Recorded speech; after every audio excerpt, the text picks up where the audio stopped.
നമസ്കാരം, news prime മലയാളത്തിലേക്ക് സ്വാഗതം. പ്രധാനമന്ത്രിയായി ഒരു ദിവസമെങ്കിലും ഇന്ത്യയിൽ ഇരിക്കണം എന്ന് വലിയ ആഗ്രഹം കാത്തു സൂക്ഷിച്ച നേതാവാണ് ഐക്യജനതാദൾ നേതാവും ബീഹാറിലെ നിലവിലെ മുഖ്യമന്ത്രിയുമായ നിതീഷ് കുമാർ. 2014 നരേന്ദ്രമോദി പ്രധാനമന്ത്രിയായപ്പോൾ അദ്ദേഹത്തിനെ പരിഹസിച്ചുകൊണ്ട് നിതീഷ് കുമാർ പറഞ്ഞ വാക്കുകൾ ഇങ്ങനെയാണ്: ഒരു ചായക്കച്ചവടക്കാരന് പ്രധാനമന്ത്രിയാകാമെങ്കിൽ എനിക്കും പ്രധാനമന്ത്രിയാകാം. എനിക്ക് അദ്ദേഹത്തിനേക്കാളും തഴക്കവും പഴക്കവും ഇന്ത്യൻ രാഷ്ട്രീയത്തിൽ ഉണ്ട്. അതാണ് നിതീഷ് കുമാർ അന്ന് പറഞ്ഞത്. നരേന്ദ്രമോദിയെ കണക്കിന് വിമർശിക്കുകയും BJPയുമായിട്ടുള്ള പിന്തുണ എല്ലാ രീതിയിലും ഉപേക്ഷിക്കുകയും ഐക്യജനതാദൾ വെവ്വേറെയായി മത്സരിക്കുകയും ചെയ്ത ആ തെരഞ്ഞെടുപ്പിൽ BJPക്ക് 282 സീറ്റുകൾ കിട്ടിയെങ്കിലും കൃത്യമായി ഐക്യജനതാദൾ പിന്നീട് RJDയുടെ കൂട്ടുപിടിച്ച് മഹാഗഡ്ബന്ധൻ ഉണ്ടാക്കി. 2015 നിയമസഭാ തെരഞ്ഞെടുപ്പിൽ കോൺഗ്രസും RJDയും ചേരുന്ന ഒരു മഹാഗഡ്ബന്ധൻ വൻ വിജയത്തിലേക്ക് എത്തിക്കാൻ നിതീഷിന് കഴിഞ്ഞു. 3/2 ഭൂരിപക്ഷം നേടിയെടുക്കാനും കഴിഞ്ഞു. എന്നാൽ പിന്നീട് അങ്ങോട്ട് RJDയെ കുറ്റം പറഞ്ഞുകൊണ്ട് RJDയുടെ നേതാക്കളായിട്ടുള്ള തേജസ്വി യാദവിനെയും തേജ് പ്രതാപിനെയും ഒക്കെ പരിഹസിച്ചുകൊണ്ട് ലാലുവിൻ്റെ മക്കൾ അഴിമതിക്കാരാണ് എന്ന് പറഞ്ഞ് വീണ്ടും BJPയുമായി സഖ്യമുണ്ടാക്കി. പിന്നീട് BJPയുമായി സഖ്യം ചേർന്ന് തെരഞ്ഞെടുപ്പിൽ മത്സരിച്ചെങ്കിലും 2020 നിയമസഭാ തെരഞ്ഞെടുപ്പിൽ കനത്ത പരാജയമാണ് നിതീഷിന് ലഭിച്ചത്.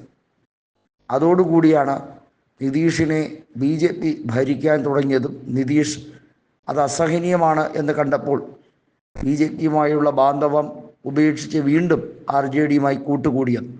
ഇത്തരത്തിൽ ഏത് നിമിഷവും എങ്ങോട്ട് വേണമെങ്കിലും ചാഞ്ചാട്ടം നടത്താവുന്ന നിതീഷ് ഏറ്റവും ഒടുവിൽ ഇന്ത്യ മുന്നണിയുടെ ആ ഫോർമുലയുടെ മുമ്പിൽ വഴങ്ങിയിരിക്കുകയാണ്. ഉപപ്രധാനമന്ത്രി പദം നിതീഷിന് നൽകാം എന്ന് പറഞ്ഞതുകൊണ്ട് തന്നെ നിതീഷ് ഇപ്പോൾ TDPയെ കൂട്ടുപിടിച്ച് വൻ കളികൾ കളിക്കാനുള്ള ശ്രമമാണ്. നിതീഷിനോടൊപ്പം നിൽക്കാൻ ഏതൊക്കെ പാർട്ടികൾ തയ്യാറാകുമോ അതിനുവേണ്ടി അണിയറയിൽ നീക്കം സജീവമാക്കാൻ മറ്റൊരു വഴി ആലോചിക്കുകയാണ്. ഇത് നരേന്ദ്രമോദിയുടെ കസേരയെ ഇളക്കും എന്നുള്ള കാര്യത്തിൽ ഒരു സംശയവുമില്ല. കേവല ഭൂരിപക്ഷമില്ലാത്ത BJPയെ ലോക്സഭയിൽ സുപ്രധാനമായ പല കാര്യങ്ങളിലും നിതീഷ് കൈവിട്ടാൽ BJPക്ക് ഭരണത്തിലിരിക്കുക എന്നത് ബുദ്ധിമുട്ടേറിയ കാര്യമാവുകയും അതോടുകൂടി ഭരണം താഴേക്ക് വീഴുകയും തെരഞ്ഞെടുപ്പ് വീണ്ടും വരികയും ചെയ്യും. കോൺഗ്രസിൻ്റെ കളി ഇങ്ങനെയാണ്: 5 കൊല്ലം പോയിട്ട് 1 കൊല്ലം പോലും തികച്ച് മോദിയെ ഭരിക്കാൻ അനുവദിക്കാതിരിക്കുക. അതുവഴി ഈ രാജ്യത്ത് കൃത്യമായും BJPയെ തള്ളിയിടുക. ഇപ്പോൾ എല്ലാ മാനദണ്ഡങ്ങളിലും ഇലക്ട്രോണിക് വോട്ടിംഗ് മെഷീൻ ഉപയോഗിക്കുന്നത് ഏറ്റവും വലിയ ആപത്താണ് എന്ന സന്ദേശം ദേശീയ തലത്തിലെല്ലാം പ്രചരിപ്പിക്കാനാണ് കോൺഗ്രസ് ശ്രമിക്കുന്നത്. അതിനുവേണ്ടി ജോഡോ യാത്ര നടത്താനും EVM ഹട്ടാവോ എന്ന മാർഗനിർദ്ദേശം എല്ലായിടത്തും സ്വീകരിക്കാനുമാണ് ലക്ഷ്യം.